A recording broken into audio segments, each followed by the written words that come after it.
اعوذ باللہ السمیع العلیم من الشیطان الرجیم بسم اللہ اولہ و آخرہ۔ ابھی تک ہم نے یہ سمجھا ہے کہ بنی اسرائیل اور بنی اسماعیل یہ آپس میں قریبی رشتہ دار ہیں، فرسٹ کزنز ہیں ایکچولی۔ لیکن سوال یہ پیدا ہوتا ہے کہ یہ رشتہ داری اس قدر دشمنی میں کیسے بدلی، جس دشمنی کے دور سے آج کل ہم گزر رہے ہیں، کہ اگر دنیا میں کوئی دو پولز ہیں تو وہ دو ایکسٹریمز ہیں، تو وہ ایک یہودی ہے، ایک طرف اسرائیل ہے اور دوسری طرف مسلمان ہیں۔ یہ ایکسٹریم پولز بنے ہوئے ہیں، اور یہودیوں کی ایما پر جو دنیا کی پاورز ہیں وہ مسلمانوں کو تختہ مشق بنائے ہوئے ہیں، چاہے وہ عراق ہو، لیبیا ہو، شام ہو، فلسطین ہو، ایون کشمیر کے اندر بھی جو ظلم و ستم ہے اس کے اندر بھی انڈائریکٹلی یا ڈائریکٹلی بھی اب تو ان کی سپورٹ موجود ہے۔ تو یہ کیا ہوا، یہ رشتہ داری اور اتنا قریبی تعلق یہ دشمنی میں کیسے بدلا؟ اور اللہ تعالیٰ نے قرآن میں بھی جیسے فرمایا ہے کہ مسلمانوں کے ساتھ دشمنی میں تم سب سے زیادہ جس کو پاؤ گے وہ ہیں کھلا شرک کرنے والے، یعنی بتوں کی پوجا کرنے والے، اور دوسرے وہ جو یہودی خود کو کہتے ہیں یہود، یعنی کہ، اور یہی آپ دیکھ لیں اس وقت مسلمانوں کے ساتھ سب سے زیادہ دشمنی پاکستان کے کیس میں انڈیا کرتا ہے، یعنی وہ بتوں کو پوجنے والے ہیں، اور اس کے علاوہ اوورال عربس کو دیکھ لیں یا مسلمان ایز اے امت کو دیکھ لیں تو وہ سب سے زیادہ دشمنی آپ کو یہود میں نظر آئے گی، جو اس وقت یہود قوم ہے۔ یہ دشمنی کیسے بلڈ ہوئی، یہ ہوا کیا آخر؟ اس لاجک کو سمجھنے کے لیے ہمیں دنیا کی پولیٹکس سمجھنی پڑے گی۔ دنیا کی پولیٹکس نہیں بلکہ ہمیں کائنات کی پولیٹکس سمجھنی پڑے گی۔ اس کائنات میں ایک اکیلا اللہ مالک ہے، وہ رب ہے، وہی اول ہے، وہی آخر ہے۔ سب سے پہلے کوئی چیز موجود تھی اس دنیا میں تو وہ اللہ تبارک تعالیٰ کی ذات تھی، اور سب سے آخر میں جو چیز رہے گی اس دنیا میں، اس کائنات میں، وہ اللہ رب العزت کی ذات ہوگی۔ یہ ایک حقیقت ہے۔ اللہ تعالیٰ نے اس دنیا کے اندر جتنا کچھ بھی موجود ہے وہ سب کچھ بنایا، ہر چیز اللہ تعالیٰ کی مخلوق ہے، چاہے وہ فرشتے ہوں، جنات ہوں، انسان ہوں، پرندے ہوں، پہاڑ ہوں، گلیکسیز ہوں، سورج، چاند، ستارے، any thing and every single thing, every particle and beyond, جو کچھ بھی اس دنیا میں کائنات میں ہے، یہ سب کچھ اللہ تعالیٰ کی کریشن ہے، یہ سب کچھ اللہ تعالیٰ کا بنایا ہوا ہے۔ اب اللہ تبارک و تعالیٰ کی ذات کے اوپر تو کوئی اختلاف نہیں ہے، وہ موجود ہے اور ہمیشہ رہے گا۔ ابلیس بھی اللہ تعالیٰ کو مانتا ہے، اس کو معلوم ہے کہ اللہ تعالیٰ موجود ہے۔ لیکن جب اللہ تعالیٰ نے کریشنز کی تو ان کریشنز کے اندر اللہ تعالیٰ نے خود لمیٹیشنز رکھی۔ ظاہر ہے اللہ تعالیٰ کی ذات تو مکمل ہے، نہ اس کو نیند آتی ہے، نہ اس کو اونگ آتی ہے، نہ اس کو بھوک لگتی ہے، نہ اس نے کسی کو جنا، نہ وہ جنا گیا، نہ اس کی کوئی فیملی ہے، نہ اس کی کوئی لمیٹیشن ہے۔ اللہ تعالیٰ کی ذات کمپلیٹ ہے، بالکل کمپلیٹ ہے، ہر عیب سے، ہر لمیٹیشن سے پاک ہے۔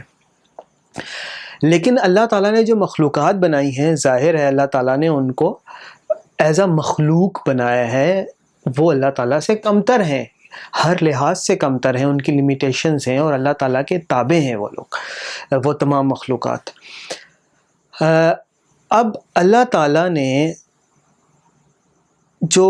سب سے پہلے چیز بنائی وہ تھا لوح و قلم، اور اللہ تعالیٰ نے پھر قلم کو حکم دیا کہ اب لکھو، قلم کے قیام سے لے کر، قلم کی تخلیق سے لے کر قیامت تک جو کچھ ہونے والا ہے وہ سب لکھو۔ لوح و قلم کے کریشن کے بعد اللہ تعالیٰ نے فرشتوں کو بنایا۔ اب فرشتے ایک ایسی مخلوق ہے جن کو اللہ تعالیٰ نے عقل دی ہے، اللہ تعالیٰ نے ان کو ایبلٹی دی ہے کہ وہ کسی کام کو ایک سمجھ بوجھ کے ساتھ سر انجام دے سکیں۔ پھر اللہ تعالیٰ نے جانور بنائے اور بہت ساری مخلوقات اللہ تعالیٰ قرآن میں کہتا ہے اللہ تعالیٰ نے بنائی ہیں جن کے بارے میں ہم نہیں جانتے۔ اب یہ ساری مخلوقات جو اللہ تعالیٰ نے بنائی یہ سب اللہ تعالیٰ کے حکم کے تابع تھیں، اور اللہ تعالیٰ جیسے سورہ رحمان میں کہتا ہے کہ النجم والشجر یسجدان، کہ اللہ تعالیٰ کو جو ستارے ہیں اور درخت ہیں وہ اللہ تعالیٰ کو سجدہ کرتے ہیں۔ اس کے علاوہ بھی قرآن مجید میں یہ بتایا گیا ہے کہ اس کائنات کی ہر چیز اللہ تعالیٰ کی عبادت میں لگی رہتی ہے، اور ہر ایک چیز کو، ہر ایک جاندار کو اللہ تعالیٰ نے اس کی عبادت کا طریقہ سکھا دیا ہے، وہ اپنا اپنا طریقہ جانتے ہیں، ہر ایک مخلوق اپنا اپنا عبادت کا طریقہ جانتی ہے۔ اب آپ خود سوچیں کہ ایک مشین ہے، وہ ایک خاص کام کرتی ہے، آپ اسے کہتے ہیں کہ ڈرل کرو دیوار میں، تو وہ دیوار میں ڈرل کرے گی اگر وہ ڈرل مشین ہے۔ جب آپ اسے اٹھائیں گے، پریس کریں گے، وہ ڈرل کرے گی، ٹھیک ہے، کیونکہ وہ ڈرل ہی کر سکتی ہے، اس کے اندر ایبیلٹی نہیں ہے کہ وہ ڈینائی کرے آپ کے اس چیز کو۔ خراب ہو گئی تو اور بات ہے، ٹوٹ گئی تو اور بات ہے، لیکن آپ نے اسے بجلی دی، آپ نے اسے سارے پیرامیٹرز پورے کیے، اب آپ اسے دیوار میں ڈرل کریں، پریس کریں تو وہ ڈرل کرے گی، اپنا کام کرے گی۔ اسی طرح آپ لائٹ کا بٹن پریس کریں تو لائٹ آن ہو جائے گی، جو آپ نے مشین جس پرپز کے لیے بنائی ہے وہ اپنا کام کرے گی۔ لیکن مزہ تو تب ہے کہ اس کے اندر ایبلٹی ہو چوز کرنے کی، آپ کی بات ماننے یا نہ ماننے کی، and that thing consciously chooses to obey you. اب مزہ آیا نا۔ اب ایک چیز کے اندر ایبلٹی نہیں ہے کہ وہ آپ کی بات کو ڈینائی کر سکے تو ٹھیک ہے، فائن، لیکن اگر اس کے اندر ایبلٹی ہے لیکن وہ پھر بھی آپ کی بات ماننا چوز کرتی ہے تو پھر بات ہے نا، پھر ہے مزہ۔ مثال کے طور پر اگر آپ کا کوئی بچہ ہے، بیٹا ہے، بیٹی ہے، اس کے اندر ایبلٹی ہے بات ماننے یا نہ ماننے کی، لیکن اچھا بچہ وہ ہوتا ہے کہ جو اس بات کو سمجھتا ہے کہ یہ میرے فادر ہیں، میری مدر ہیں، اور ان کے میرے اوپر احسانات ہیں، اللہ تعالیٰ نے ان کو میرے ماں یا باپ بنایا ہے، تو اب وہ کانشیسلی جب آپ اسے کوئی کام کہتے ہیں، محبت کے ساتھ، آپ کے ساتھ ایک تعلق کی بنا پر، آپ کی اولاد ہونے کی بنا پر کانشیسلی اس بات کو مانتا ہے اور آپ کا کام کرتا ہے، آپ کو پانی پلاتا ہے، آپ کو دباتا ہے، آپ کا کوئی بھی آپ اسے کام کہیں وہ کرتا ہے۔ تو اس کے اندر ایک لطف ہے، اور اس کے اندر اس بچے کی بھی سعادت مندی ہے۔ اسی طرح اللہ تعالیٰ کی جو ساری کی ساری مخلوقات تھیں اب تک، ان کے اندر یہ ایبلٹی نہیں تھی، چاہے وہ جانور ہوں، چاہے فرشتے ہوں، کہ وہ اللہ تعالیٰ کی بات کو نہ مانے۔ اب اللہ تعالیٰ نے ایک مخلوق بنانے کا فیصلہ کیا کہ جس کے اندر یہ ایبلٹی ہو کہ وہ بات نہ مانے، تو پھر اللہ تعالیٰ اس مخلوق میں سے بات ماننے والوں کو،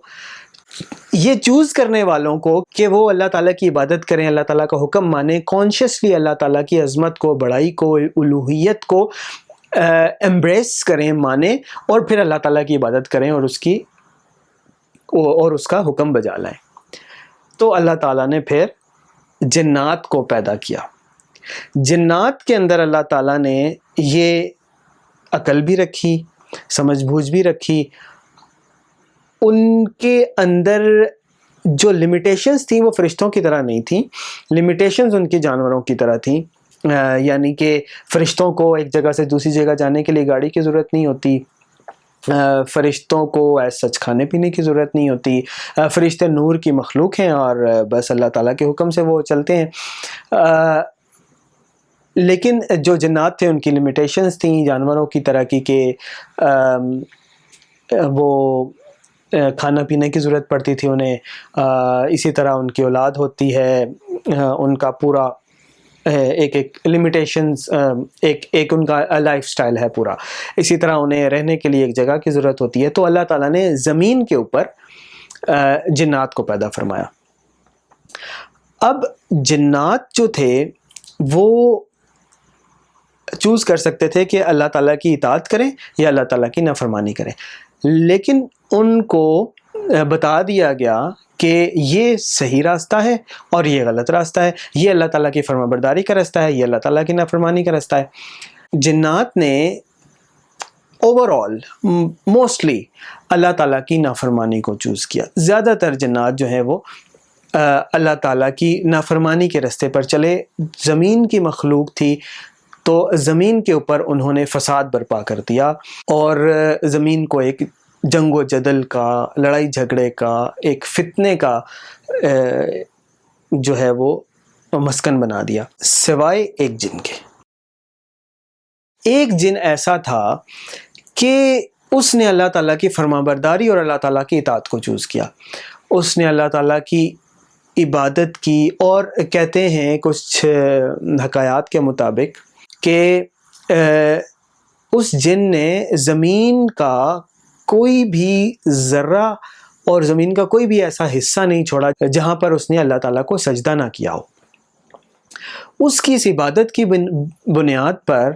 اور اس کی اللہ تعالیٰ کی اس اطاعت کو چوز کرنے کی بنیاد پر اللہ تعالیٰ کے ہاں اس کے رینکس ہائی ہوتے گئے, حتیٰ کہ وہ گریجولی اپنے رینک میں اوپر جاتا جاتا جاتا جاتا فرشتوں کی صفوں میں شامل ہو گیا, اور فرشتوں کی صفوں میں بھی پھر گریجولی رینک میں اوپر جاتے جاتے جاتے جو بالکل اللہ تعالیٰ کے قریبی فرشتے تھے ان کی صفوں میں شامل ہو گیا. اب جب بھی انسان کو ترقی ملتی ہے, یا اس کیس میں جن ہے, تو جب اس کو ترقی ملی, اس کو بڑائی ملی, اس کو عزت ملی, اور اس نے دیکھا کہ میں ایک فرشتوں کے مقابلے میں سیکنڈری مخلوق ہونے کے باوجود, لمیٹیشنز والی مخلوق ہونے کے باوجود فرشتوں کی صف میں شامل ہو گیا ہوں, اللہ تعالیٰ کے اتنے قریب ہو گیا ہوں, اللہ تعالیٰ کے مقرب فرشتوں میں شامل ہو گیا ہوں, فرشتہ نہیں بنا لیکن ان کے ساتھ اٹھنا بیٹھنا ہو گیا. تو اب نیچرلی اس کے اندر ایک پرائڈ آ گیا, اس کے اندر ایک فخر آ گیا کہ میں کچھ بہتر ہوں, میں کچھ باقیوں سے عظیم ہوں, میں کچھ اچھا ہے مجھ میں. تو یہ چیز جو ہے وہ اللہ تعالیٰ تو خالق کائنات ہے, عالم الغیب ہے, اللہ تعالیٰ کو یہ چیز نظر آ رہی تھی کہ اب یہ جو اتنا قریب جن ہے اس کے اندر بھی یہ شارٹ کمنگ ڈیولپ ہو رہی ہے. اب اس کے بعد اللہ تعالیٰ نے فیصلہ کیا کہ اللہ تعالیٰ زمین پر ایک اور مخلوق کو بنائے گا, اور اس مخلوق کا نام تھا انسان. اور قرآن پاک میں جیسے متعدد جگہوں پر ہے کہ اللہ تعالیٰ نے فرشتوں سے اس کا ذکر کیا, انی جاعل فی الارض خلیفہ, کہ میں زمین میں اپنا ایک نائب بنانے والا ہوں. اب یہ چیز نیچرلی ایگزسٹنگ مخلوقوں کے لیے ایک تھوڑی سی کمپٹیٹیو سچویشن اختیار کر گئی, اور اللہ تعالیٰ کا نائب زمین میں آنا تھا تو اس کا مطلب نیچرلی یہ تھا کہ باقی جو ایگزسٹنگ مخلوقات ہیں وہ ایک ان کا لیول تھوڑا سا چینج ہوگا, اور ان سے سینئر ایک مخلوق جو ہے وہ زمین پر بھیجی جا رہی ہے. تو فرشتوں نے اللہ تعالیٰ کو کہا کہ یا اللہ ہم تیری عبادت کے لیے موجود ہیں, تو ایک اور مخلوق کی کیا ضرورت ہے. یہ ایک جسٹ مشورے کی فارم میں تھا، کیونکہ فرشتوں کے اندر یہ ایبلٹی نہیں ہے کہ وہ اللہ تعالیٰ کی نافرمانی کر سکیں یا اللہ تعالیٰ کے سامنے کھڑے ہو سکیں، اس کی بات کا انکار کریں۔ تو اللہ تعالیٰ نے پھر وہ مشہور واقعہ ہے قرآن مجید میں بیان کردہ کہ اللہ تعالیٰ نے حضرت آدم علیہ السلام کو علم دیا، کچھ چیزوں کے بارے میں علم دیا، اور پھر فرشتوں کو بلا کر فرشتوں سے ان چیزوں کے بارے میں پوچھا، تو وہ ان کے نام نہیں بتا سکے۔ پھر حضرت آدم علیہ السلام سے ان چیزوں کے نام پوچھے گئے تو حضرت آدم علیہ السلام نے ان چیزوں کے نام بتا دیے۔ نیچرلی جب اللہ تعالیٰ نے فرشتوں کو وہ نام نہیں سکھائے تھے تو انہوں نے نہیں بتا سکنے تھے، حضرت آدم علیہ السلام کو حضرت آدم علیہ السلام کو سکھائے تو انہوں نے بتا دیے۔ لیکن یہاں پر مقصد کیا تھا؟ یہاں پر مقصد یہ تھا، اللہ تعالیٰ نے یہ پوائنٹ پروو کیا، یہ فرشتوں کو بتایا کہ اس مخلوق کو میں وہ علم دوں گا، وہ چیزیں بیان کروں گا، وہ بتاؤں گا کہ جو ایون میں نے تمہیں بھی آج تک نہیں بتائیں۔ That's the point, that's the logic. تو اب اس کے بعد جب یہ پروو ہو گیا کہ حضرت آدم علیہ السلام کو اللہ تعالیٰ زیادہ علم دینے والا ہے اور زیادہ بہتر ایک ڈیزگنیشن دینے والا ہے، تو اللہ تعالیٰ نے اب حکم دیا کہ اب تم لوگ آدم علیہ السلام کو سجدہ کرو، سجدہ تعظیمی کرو۔ یہ سجدہ تعظیمی جو ہے یہ شریعت محمدیہ میں ناجائز ہو گیا ہے، منع ہو گیا ہے، حرام ہو گیا ہے، یہ ایک شرک کی فارم قرار دی گئی ہے شریعت محمدیہ میں۔ اس سے پہلے کی شریعتوں میں کیس ٹو کیس اللہ تعالیٰ نے اس کو گنجائش رکھی تھی کہ یہ ایک تعظیم کی فارم تھی۔ اب یہ بالکل بھی جائز نہیں ہے شریعت محمدیہ میں، یہ اگر کوئی کرے گا اس طرح سے تو وہ شرک اکبر میں شمار ہوگا۔ Anyways back to the point, اب اللہ تعالیٰ نے جب حکم دے دیا فرشتوں کو کہ آدم علیہ السلام کو سجدہ کرو، سجدہ تعظیمی کرو، ان کی رسپیکٹ شو کرو ان کے سامنے، تو فرشتے ان کے اندر تو ایبلٹی نہیں تھی اللہ تعالیٰ کی بات نہ ماننے کی، انہوں نے فوراً آنن فانن حضرت آدم علیہ السلام کو سجدہ کر دیا۔ اب ابلیس جو ہے وہ اس کے اندر ایک بیماری آ چکی تھی، تکبر غرور آ چکا تھا۔ اس نے دیکھا کہ بھائی میرے سے سینئر کوئی آ رہا ہے،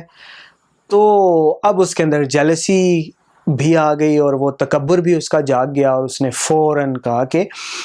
اللہ تو نے مجھے آگ سے پیدا کیا ہے، اس کو تو نے مٹی سے گارے سے پیدا کیا ہے،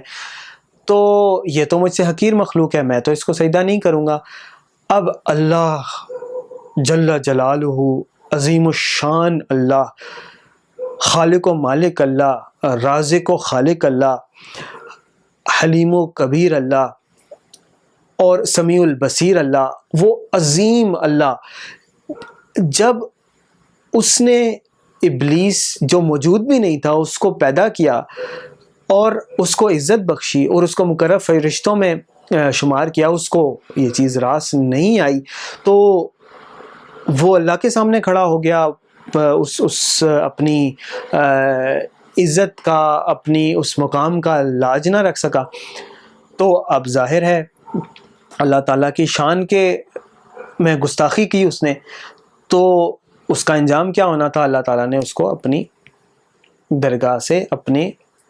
دربار سے نکال دیا، دفع کر دیا، اور اس کو قیامت تک کے لیے ملعون قرار دے دیا، اور اب وہ جو ہے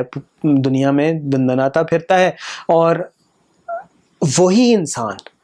جس سے اس نے جیلسی کی تھی اور اس کو سجدہ نہیں کیا تھا، اس کو گمراہ کیے پھرتا ہے، اور اس نے اللہ تعالیٰ کے سامنے یہ دعویٰ کیا تھا کہ میں ان کو گمراہ کروں گا، تیرے رستے سے روکوں گا، لیکن اللہ تعالیٰ نے بھی دعویٰ کیا تھا کہ ان میں جو میرے بندے ہوں گے تو انہیں گمراہ نہیں کر سکے گا۔ اور یہ ایک بیٹل سٹارٹ ہو گئی۔ اب ابلیس اس دن سے، تخلیق آدم کے دن سے لے کر آج تک آدم اور اس کی اولاد کو گمراہ کیے جا رہا ہے۔ ہر وہ چیز جو اللہ تعالیٰ نے آدم کے لیے اچھی رکھی ہے اس کو برا کر کے بتاتا ہے، اور جو چیز اللہ تعالیٰ نے آدم کے لیے منع کی ہے، آدم کے لیے بری ہے، اس کو اچھا کر کے دکھاتا ہے۔ اور نفس کے بندے، ابلیس کے بندے اس کی باتوں میں آ کر اس کو صحیح سمجھ کر اس کی ملمہ کاری میں آ کر اس کی ایک فالس پریزنٹیشن میں آ کر غلط چیزوں کو چوز کرنے لگ جاتے ہیں، اور اللہ تعالیٰ نے جو اچھی چیزیں انسانوں کے لیے رکھی ہیں ان کو چھوڑ کر اپنا نقصان کرنے لگ جاتے ہیں۔ دنیا میں بھی اپنا نقصان کرتے ہیں اور اس کی بیس پر آخرت میں بھی ان کو ابلیس کے ساتھیوں میں اٹھایا جائے گا، شیطان کے ساتھیوں میں اٹھایا جائے گا، یعنی اللہ کے دشمنوں میں اٹھایا جائے گا، اور پھر ان کا ٹھکانہ جہنم ہوگا۔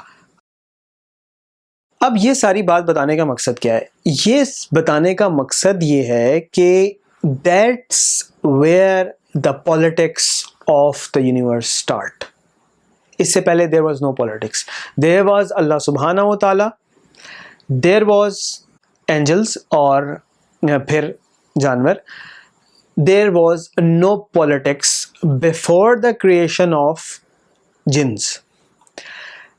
جنات کی کریشن کے بعد obviously there must be politics within جنات، بٹ انٹر مخلوقات کوئی پالیٹکس نہیں تھی، کوئی رفٹ نہیں تھی۔ اب انسان کی تخلیق کے بعد اور واقعہ آدم کے بعد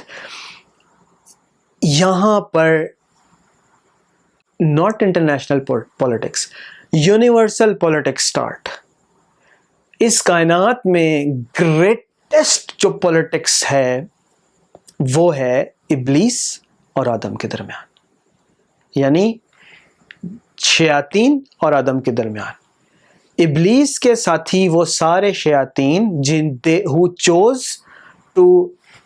deny Allah subhanahu wa ta'ala's orders, who chose to deny what Allah subhanahu wa ta'ala has sent, who chose not to obey Allah subhanahu wa ta'ala، وہ سارے ابلیس کے ساتھی، and now they are against the human race اور ان کو گمراہ کر رہے ہیں۔ اچھا، اب آپ نوٹ کر رہے ہوں گے کہ میں نے یہاں پر انسانوں میں سے ابلیس کے ساتھیوں کا ذکر نہیں کیا، انسانوں میں سے ان لوگوں کا ذکر نہیں کیا کہ who chose to deny Allah subhanahu wa ta'ala۔ I am talking about the politics between these two creations of Allah subhanahu wa ta'ala، کہ اب ایک پارٹی ہو گئی جن اور ایک پارٹی ہو گئی انسان، ان کے درمیان کلیش سٹارٹ ہو گیا۔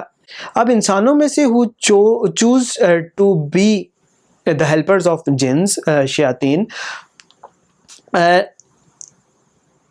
وہ بھی ان کا پارٹ، ان کے ساتھی بن جاتے ہیں، but it's the win of this creation، کہ یہی تو ان کا کام ہے کہ ہم تو اللہ تعالیٰ کی درگاہ سے نکال دیے گئے، ابلیس تو اللہ تعالیٰ کی درگاہ سے دفع کر دیا گیا، اب اس کا کام ہی یہ ہے کہ انسانوں میں سے بھی لوگوں کو اللہ تعالیٰ کی رحمت سے نکالے۔ تو اب انسان جو چوز کرتے ہیں اللہ تعالیٰ کی نافرمانی کو اور جنات شیاطین کا ساتھ دینے کی کوشش کرتے ہیں، now basically Iblis wins in this material world۔ اور بعد میں obviously تو